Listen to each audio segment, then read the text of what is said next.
Ayu Ting Ting bongkar alasan belum pertemukan Bilqis dengan Enji, sang ayah. Ayu Ting Ting sampai saat ini masih belum mempertemukan anaknya Bilqis dengan sang ayah Enji Baskoro. Lama diam akhirnya ia belak-belakan tentang alasannya tersebut.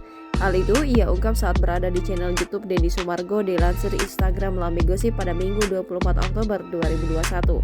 Denny Sumargo akhirnya memberikan pertanyaan pada Ayu Ting Ting mengenai hal tersebut. Dijawab secara jujur kalau Bilqis belum bertemu dengan bapaknya. Diterangkan Ayu Ting Ting kalau dari lahir Bilqis belum bertemu dengan sang ayah. Tidak ada maksud Ayu Ting Ting tidak mengizinkan Bilqis bertemu dengan ayahnya.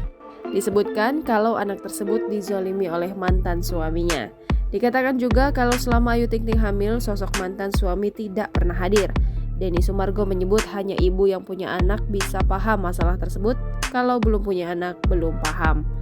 Bagi Ayu Ting Ting, sejak anaknya di kandungan bisa merasakan kondisi ibunya.